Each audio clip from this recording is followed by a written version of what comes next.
有時靜落嚟，我哋會聽到自己心跳嘅聲音。心跳係生命嘅證據。聖經講，我哋係照住神嘅形象被造。如果我哋有心，難道上帝冇咩？神唔係一個冷冰冰嘅力量，佢有心。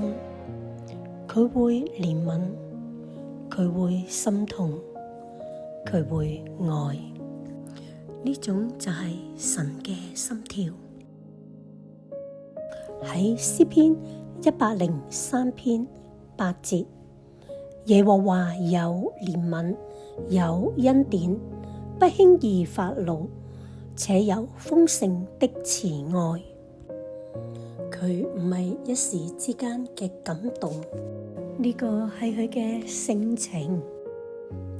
當人跌倒嘅時候，神冇即刻定罪；當人遠離佢嘅時候，佢冇馬上關門。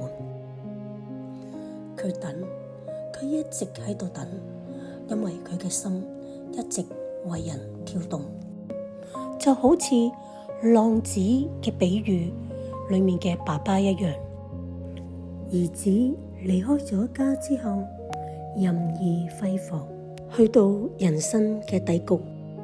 聖經講，佢喺遠處嘅時候，爸爸見到佢，就動了慈心，跑過去攬住佢。呢個並唔係巧合，而係一個一直等候嘅心。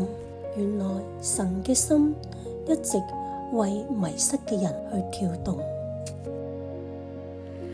如果你覺得你同神嘅關係好似遠離咗，或者只係你轉咗身啫，佢從未離開過你。神嘅心從未關過。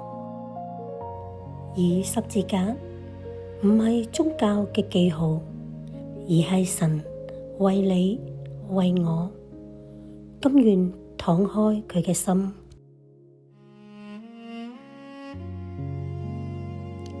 親愛嘅天父，你係有憐憫、有恩典，不輕易發怒，且有豐盛嘅慈愛。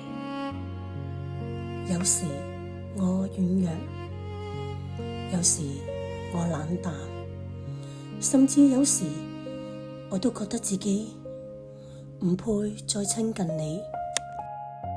但係你冇馬上定我罪，更加冇轉身離開過我。原來你一直喺度等我有一個回轉嘅心。